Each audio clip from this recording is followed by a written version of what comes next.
नमस्कार, जय श्रीराम मंडळी. मी तुम्हाला आज एक प्रश्न विचारणार आहे. मला सांगा बरं, या जगात सगळ्यात मोठं किंवा महान काय आहे? कदाचित याआधीही तुम्हाला असा प्रश्न पडला असेल. असाच प्रश्न एकदा पूर्वी नारदांना पडला होता. त्यावेळी हा प्रश्न घेऊन ते भगवान महाविष्णूंजवळ गेले व विष्णूंना त्यांनी हा प्रश्न विचारला की देवा, मला सांगा बरं, जगात सगळ्यात मोठं काय आहे?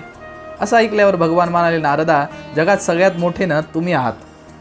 ते ऐकल्यावर नारदांना असं वाटलं भगवान आपली चेष्टा करतायत. त्यावेळी नारद म्हणाले, देवा, खरोखर सांगा ना, जगात सगळ्यात मोठं कोण आहे?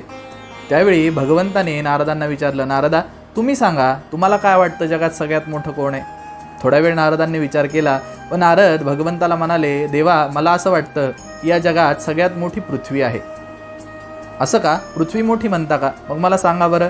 पृथ्वी तावदती वतीव विस्तृतिमती तद्वेष्टनं वारिभिः पिहितोऽसौ कलशो भवेन मुनिना सव्योम्नि खद्योतवत् तद्व्याप्तं दनुजाधिपस्य जयिना पादेन चैकेन खं तन्त्वं चेतसि धारयसि विरतं त्वत्तोऽस्ति नान्यो महा. नारदा, तुम्ही म्हणता ना पृथ्वी मोठी, पण पृथ्वीला तर सागराने वेढलेलं आहे.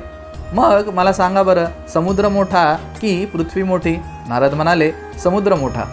बरं, समुद्र मोठा म्हणावं तर या समुद्राला अगस्त्य नावाच्या मुनीने एका आचमनामध्ये गिळलं होतं. मग अगस्त्य मुनी मोठे की समुद्र मोठा? नारद म्हणाले, देवा, अगस्त्य मुनी मोठे. मग अगस्त्य मुनी मोठे म्हणावेत तर हे अगस्त्य मुनी आकाशामध्ये एका ताऱ्याच्या रूपात विराजमान आहेत. मग अगस्त्य मुनी मोठे की अगस्त्यांसारखे कोटी तारे असणारं आकाश मोठं?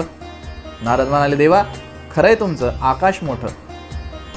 मग आकाश मोठं म्हणावं तर तुम्हाला माझ्या वामन अवतारातील कथा माहीत असेल.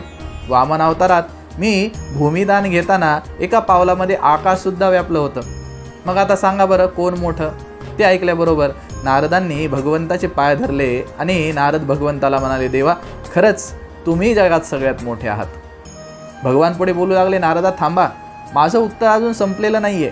अहो, तुम्ही म्हणता मला मोठं, पण मी जरी मोठा असलो तरी मला तुमच्यासारखे अनेक भक्त आपल्या हृदयामध्ये धारण करतात. मग सांगा बरं, हृदयामध्ये धारण करणारे भक्त मोठे का मी मोठा? मंडळी, सांगायचं तात्पर्य काय तर या जगामध्ये सगळ्यात महान, सगळ्यात मोठं जर कोणी असेल तर तो भगवंताचा भक्तच आहे.